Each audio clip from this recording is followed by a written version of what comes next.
Andy, earlier you quoted Muriel Rukeyser saying the universe isn't made up of atoms, it's made of stories.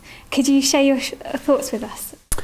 Yeah, I think in the Western world we often think that everything is about science, how we're here, where we came from. The idea actually we often think it's all about atoms and how we understand how the universe works. And I think the poet there is trying to get a point across that actually science doesn't give us all the answers, that actually ultimately the world isn't about atoms, it's about stories. It's about actually how we understand who we are and what we're about.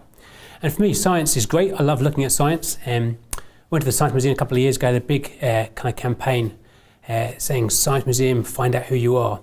But really, science doesn't answer all those big questions about who we are. It's very interesting to look at science, but it doesn't say actually why we're here, or how we live our lives well, or how we deal with death, or how we deal with suffering. There's no real kind of key answers for that. So for me, science doesn't have all the answers, but I love that quote because ultimately we're about stories. And the Christian faith fundamentally is about stories. It's about a storyteller, Jesus, who tells these amazing stories. And ultimately the Bible we have, Scripture, is this unfolding story which spans human history. And in this big story, we discover how our story fits in. What's your story? My story, so growing up, I grew up in a church family, in a church background, and I kind of grew up understanding lots about the faith. And I remember at a very early age, made my first commitment to Christ. Then I hit my teenage years and rebelled a lot in those teenage years. But at the age of 18, I ended up working on a camp in America. And I saw God's transforming and changing power. And I think in that moment of being very hesitant about my faith, I saw the reality of what God could do when we allow God to use our lives. And so during that summer camp, I saw God at work and thought, hang on a sec, this is what my life needs to be about as well. And so for me, I guess my story is about helping others discover there is a God, there is a Father in heaven who loves them, and that ultimately there is a story in which they have a part to play. I think often we live for much too smaller stories about what makes us happy or how we make ourselves feel significant or safe. But that ultimately in the big narrative of God, we discover our identity isn't in what we do, but in actually what God has done for us, in that He's created us in His image, and that He loves us, and that He sent His Son down to die for us. Now, as we discover that actually God has a calling and a purpose for each of our lives. We're not a mistake.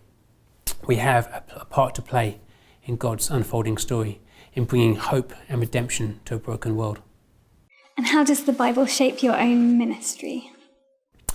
So for me, the Bible is the starting point for how I do ministry. Really, I'm passionate about mission.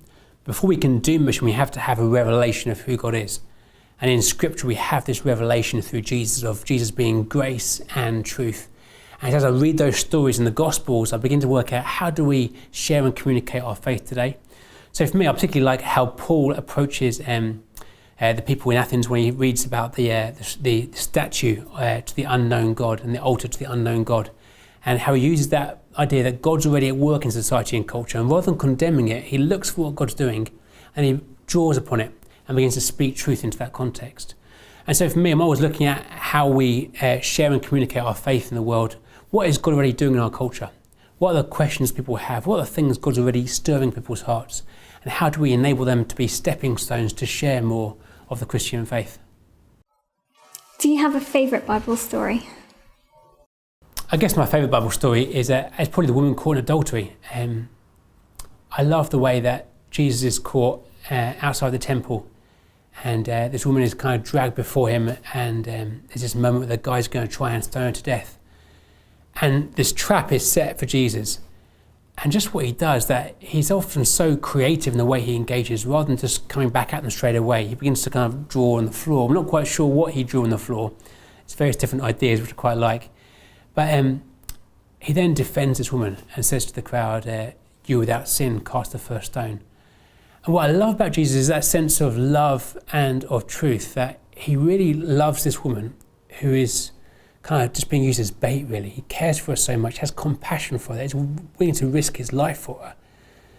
And the kind of crowd turn away and walk away, but he also has real truth. So he makes these markings on the floor. We're not quite sure exactly what he did on the floor, but he somehow captivated the crowd, perhaps actually challenging some of their thinking about what he was drawing on the ground. Then said, you without sin cast the first stone. And then first the old guys and the young guys drop their stones and walk away. And I love that story because it really shows me the love and the truth of Jesus. I spoke about it one Sunday morning, and my friend came along who's a Hindu, And he'd never heard that story before, and he was captivated by it. And I shared how in that story we see how Jesus showed love and that he cared for the woman, but he also showed truth. He cared for her so much, he spoke over her life. You've got to turn away from what you're doing. You've got to turn away from this lifestyle. It's not going to be the best way for you. He spoke truth into her life. And I told this story in a church, and this Hindu friend was so amazed by that story that he went back afterwards to have dinner with some friends and about 20 other Hindus. And he said, guys, I've got to tell you this story I heard today. I'd never heard it before. It's about this woman who was caught in adultery. And he shared this entire story with his family group because it was such a captivating story. And I think we've got a beautiful challenge to the church to work out how we retell these incredible stories that show just who Jesus is in a way that's really accessible. So when we tell them, Jesus is captivating. People want to know more.